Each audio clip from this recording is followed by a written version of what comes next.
Lukas 7:1-10. Setelah dia selesai berbicara di hadapan orang banyak, dia memasuki Kapernaum. Seorang pelayan perwira tertentu, yang disayanginya, sedang sakit dan hampir mati. Ketika dia mendengar tentang Yesus, dia mengutus para tua-tua orang Yahudi kepadanya, memintanya untuk datang dan menyelamatkan pelayannya.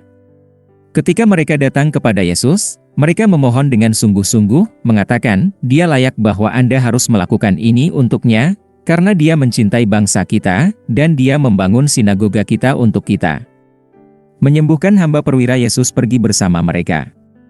Ketika saya tidak lagi jauh dari rumah, perwira mengirim teman kepadanya, mengatakan, "Tuan, jangan khawatir, karena saya tidak layak menerima Anda di bawah atap saya. Jadi saya bahkan tidak menganggap diri saya layak untuk datang kepada Anda, tapi katakanlah, dan hambaku akan sembuh. Karena saya juga seorang pria yang ditempatkan di bawah otoritas, memiliki tentara di bawah saya. Saya berkata kepada yang ini, 'Pergi.' Dan dia pergi, dan ke yang lain, 'Ayo.'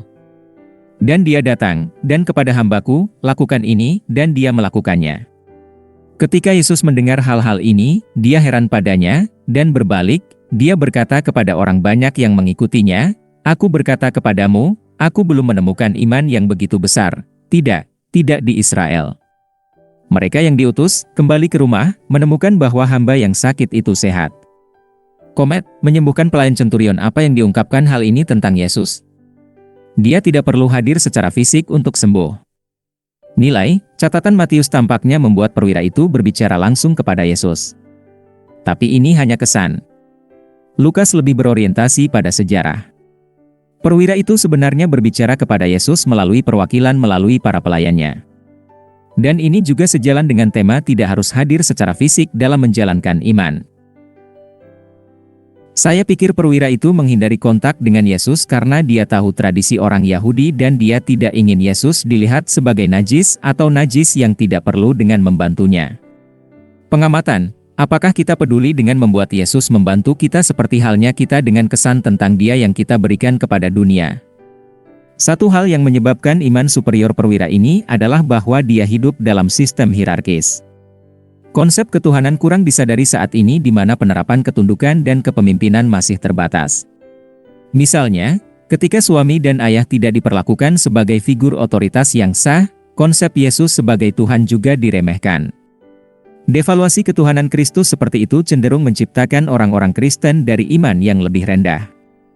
Tampaknya hari ini, bahkan dalam posisi otoritas yang sah, Anda jarang dapat menyuruh seseorang untuk melakukan sesuatu dan mengharapkan mereka untuk benar-benar melakukannya.